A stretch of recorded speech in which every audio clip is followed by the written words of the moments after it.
So that's your last year? Well, I've had a 25-year-long marriage with CBS, and it's been successful. For 25 years, the world saw Judge Judy as a television icon, the undisputed queen of daytime who delivered sharp-tongued justice from the bench. We've gotten the lesson, we've gotten the message, and we're going to find something else. There will come a time when that happens, but right now I still think that people are getting a message. Her authority was absolute, her verdicts final. But her greatest case wasn't fought in a televised courtroom.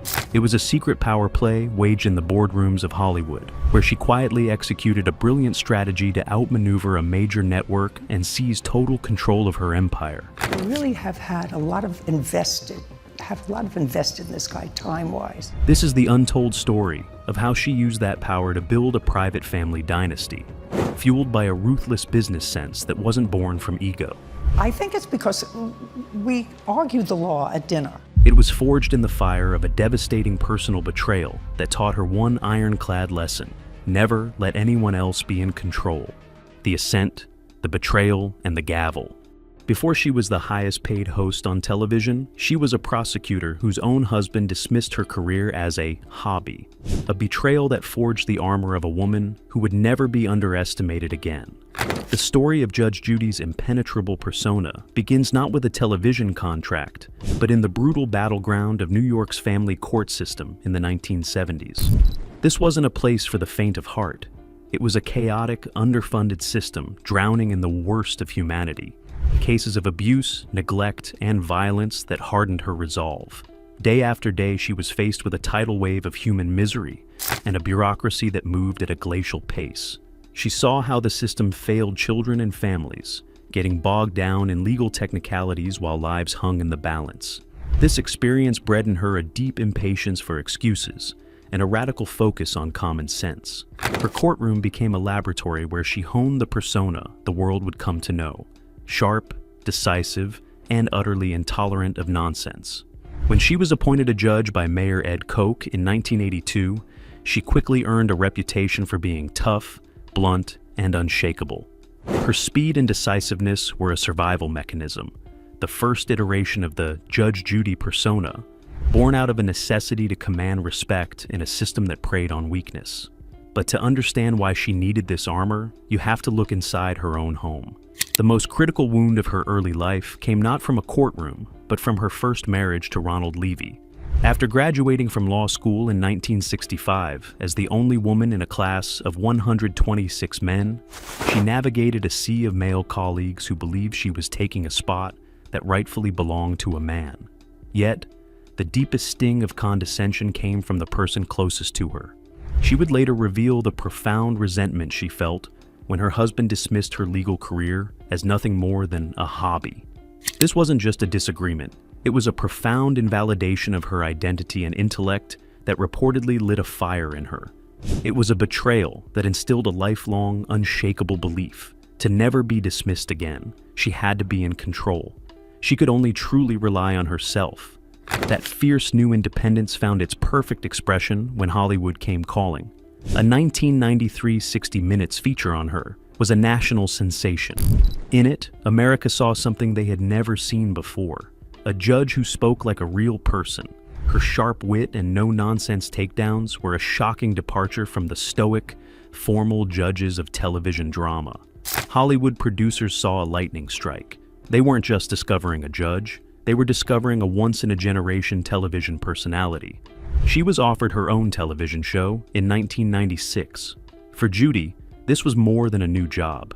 It was the creation of a universe where her word was final, where no one could ever dismiss her again.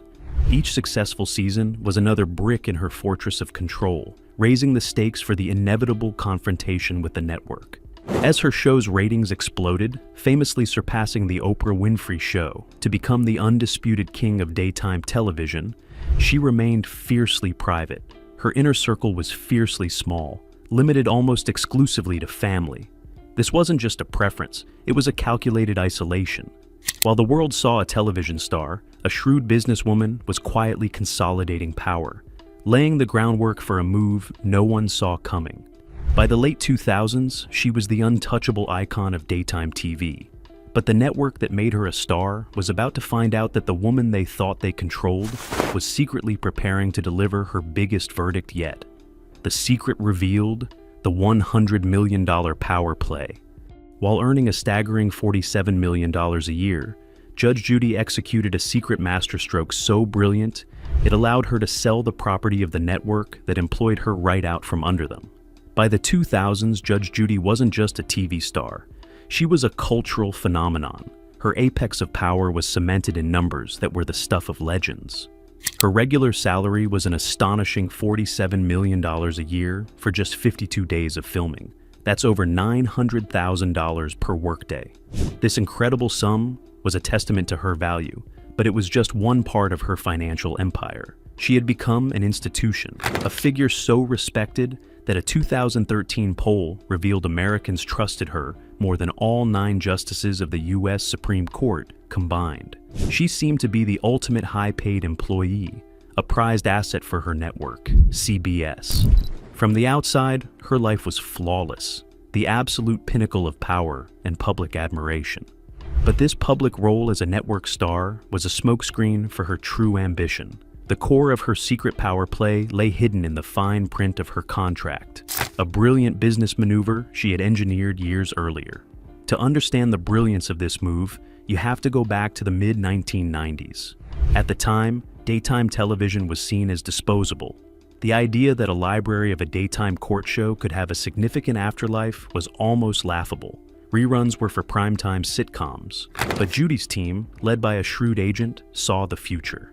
They insisted on a clause that seemed minor at the time. After a few years, the ownership of all recorded episodes would revert from the production company directly to Sheindlin herself.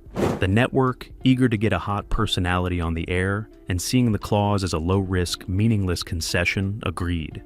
They had no idea they were giving away the keys to a 9-figure kingdom. While CBS owned the Judge Judy show itself, they had made that critical and ultimately foolish concession. They had allowed Judy Sheindlin to personally own the rights to her entire library of episodes. For 25 years, she had been creating a vast and valuable asset on the network's dime. And after a short window, the ownership of that content reverted directly to her. CBS was paying her to create a product that she, and she alone, would ultimately control. This was the secret leverage she had been quietly accumulating for decades. A ticking time bomb of intellectual property that was about to explode. Her famous negotiation tactic was a direct reflection of her on-screen persona. Every few years, she would meet with the network president. Instead of a long, drawn-out battle, she would simply hand him a sealed envelope. Inside was a single number, her salary demand for the upcoming seasons. Her instructions were simple. If the network's counteroffer wasn't in a sealed envelope of its own and didn't match her number, she would walk away that day. There was no haggling. It was a verdict. This audacious take-it-or-leave-it approach kept the network focused entirely on the massive salary figure, distracting them from the far greater assets she was quietly accumulating year after year. The detonation came in 2017. In a move that reportedly stunned the industry, Judy Sheindlin took her vast library of over 5,200 episodes and quietly sold the rights for an estimated $100 million. The news of the sale, when it broke in the industry trades, sent an immediate shockwave through Hollywood. The reaction inside CBS was reportedly a mix of fury and disbelief. Panicked phone calls were made as legal teams scrambled to see if there was any way out. But the contract was ironclad. The nightmare scenario for the network was twofold. Not only had they lost out on a $100 million windfall, but they had also created a powerful new competitor. The company that bought the rights could now air classic Judge Judy episodes on rival networks, directly competing against CBS's own daytime lineup with the very content CBS had paid to produce. She hadn't just sold an asset, she had armed their enemy. This single sale was a major reason her income in that year alone skyrocketed to a reported $147 million. It was a Hollywood heist executed in plain sight. She had leveraged her employer's platform to build a massive asset, then sold that asset right out from under them, reaping a 9-figure windfall. The network that paid her $47 million a year had to watch as she personally pocketed a fortune from the very content they had broadcast. This was the ultimate power play, a masterstroke of business acumen that no one saw coming. It was a direct and powerful response to the powerlessness she had felt so deeply in her early life. The move reportedly soured her relationship with CBS, turning her from a prized asset into a powerful adversary. The high stakes were clear. She had taken control of her past, and now, armed with a $100 million war chest, she was preparing to take control of her future, with or without them. The gavel was about to fall on the network itself. The fallout, building a new dynasty. After outmaneuvering a media giant, Judge Judy delivered her final, coldest verdict, not on a litigant, but on her own loyal sidekick of 25 years, proving her new empire would be built on blood, not friendship. The immediate fallout from her $100 million power play was a quiet declaration of war. Her relationship with CBS became irreparably strained, leading to the eventual, unceremonious end of the iconic Judge Judy show. The announcement, when it finally came, wasn't a tearful farewell tour. It was a blunt, almost casual statement she made on another talk show. To the industry, it was the end of an era, a seismic shift in the daytime landscape. To Judy, it was simply the next logical step. This was not a defeat. It was a liberation. She immediately made a strategic jump from the traditional network model she had conquered to the new frontier of streaming, securing a massive deal with Amazon for a new show, Judy Justice. Her newfound freedom was demonstrated in a shocking and public act of cold, calculated pragmatism. For 25 years, her loyal bailiff, Petrie Bird, had been her steadfast sidekick. He was more than a bailiff. He was the audience's anchor. His quiet nods, perfectly timed eye rolls, and the calm, respectful way he'd hand her evidence formed a rhythm with her relentless critiques. He was the steadfast straight man to her comedic fury, a silent partner in the courtroom drama millions of fans adored. To those fans, they were an inseparable duo. But when Judy launched her new 9-figure streaming venture, Bird revealed he was never even asked to be a part of it. He found out about the new show at the same time as the public. In an interview, Bird expressed his hurt, stating, "My assumption is, if you were going to do something else, you were going to sit me down and talk to me about it." That conversation never happened. After a quarter-century of loyal service, he was cast aside without so much as a phone call. The public and media fallout was immediate and intense. Headlines and trade magazines questioned the move, and social media became a courtroom of public opinion. Fans accused her of hypocrisy, pointing out the irony of a judge who built a career on personal responsibility, seemingly showing no loyalty to the man who stood beside her for 25 years. The verdict was nearly unanimous. Bird had been done wrong. Her public response was even more telling. There was no sentimentality, only a cold, detached statement from her camp about the show needing a new direction, and that salary demands would have been too high, a claim Bird himself disputed. This moment served as a rare, public confirmation of the cold, isolated reality behind the robe. It suggested that in Judge Judy's world, everyone was ultimately disposable, but the final detail revealed the true nature of her new empire. In place of Bird and her old team, who did she hire for Judy Justice and its spin-offs? Her own family? Her granddaughter, Sarah Rose, was prominently featured as the new law clerk. Her own son, Adam Levy, was made a judge on the spin-off, Tribunal Justice. After a public outcry over her perceived lack of loyalty, she doubled down, creating a new professional world where the only people she could seemingly trust were her own blood relatives. The move was seen as the ultimate contradiction to her on-screen persona. Here was a woman who famously berated litigants for not working hard enough, now creating a closed-door system where the primary qualification was her own bloodline.